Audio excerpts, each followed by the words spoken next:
I don't know what to say.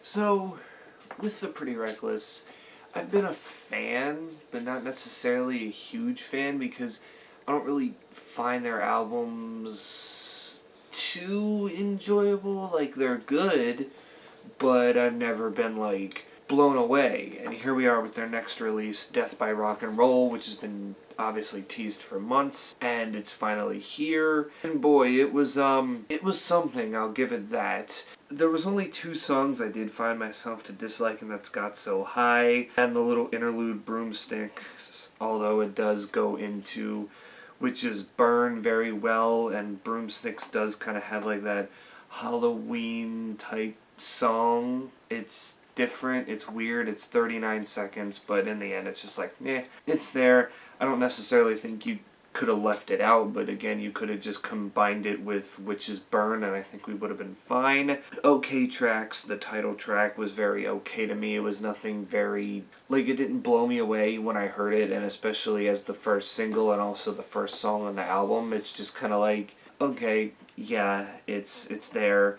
Only Love Can Save Me Now and So It Went were also 2 very mediocre songs at best, which Only Love Can Save Me features Matt Cameron and Kim Thiel, I hope I'm saying that right, and So It Went features Tom Morello, who, don't get me wrong, does this thing, but it's a lot of these songs, and you'll see it especially with like And So It Went, start off very atmospheric, like you're going to get something, and then you don't really get anything at all, and it's just kind of like, oh, okay, that happened, and yet here we are. Now, I did find myself liking songs like 25. I did like the way that Taylor Momsen sang on that. My Bones, Standing at the Wall, again, I think was probably her strongest vocal performance so far. And then we get the more, like, acoustic type tracks, Rock and Roll Heaven and Harley Darling, which finishes off the album, that I do think did its job for what album finishers are supposed to do. I mention it all the time. Album finishers are supposed to mellow you out, let you know the album is ending, and it does its job here. But for the most part, throughout the 12-track album, again, it's just very up and down. Like, dare I say, I found myself bored for the most part. Like, a lot of these songs just didn't do much. They just kind of were there and were very stagnant for the most part. I wasn't, like, overexcited from anything I just heard. I was like, yeah, you know, there's a good vocal performance by Taylor Momsen, and here's the instrumentation that started out well, that's now just very mediocre all the way through. Like, it's not that I'm expecting a lot more, it's just that it throws you off, and when songs are throwing you off like this, you're just kind of like, alright, I'm over it, I'm done. If you're just going to keep doing this, then what's the point, at this point? And again, it's not that I, like, hated this album, but I just, for some reason, this is a band where when it comes to making albums, I just cannot find myself getting into it. I don't want to say they have like AC/DC syndrome, where they sound the same for the most part, because their singles don't necessarily sound the same, but they seem to have found this formula of a way to form a song, and they've just copied and pasted it over the years, that really it is starting to get very tiring and boring and mediocre in the sense here, to where I just don't know what really to expect from this band anymore. I don't really know whether to say, do I like them? Do I hate them?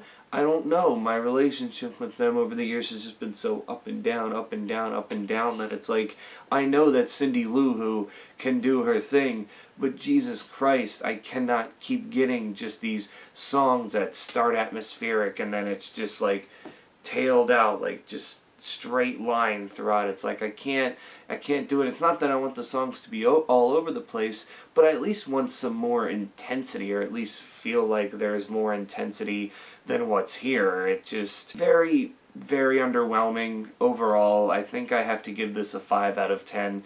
Again, I don't find it horrible or one of the worst things I've heard all year. Just kind of more of a disappointment in a way. I didn't really like the singles, and for the most part, these songs were just kind of like up and down and just not even really all over the place, just like I said, kind of just like stagnant, and that's not necessarily a good thing in my eyes. So yeah, that does it for me. You guys can tell me in the comments below, did you like this album? Did you hate it? Your favorite songs, least favorite songs? And I think with everything that's been going on with ARTV, I just have to say, this is my opinion. Please, do not attack me or anything because it is not needed. Your opinion will differ from mine. That's fine. You can give me the reasons why you may think this album is better than a 5 or worse than a 5. I don't know what you think, but just because you may disagree with me doesn't mean I need to have my career ended, even though this isn't a career, but you get what I mean. It's just ridiculous, but yeah. Anyway, that does it for me. Stay safe out there, wear your mask, and until then, I will catch you all in the next one.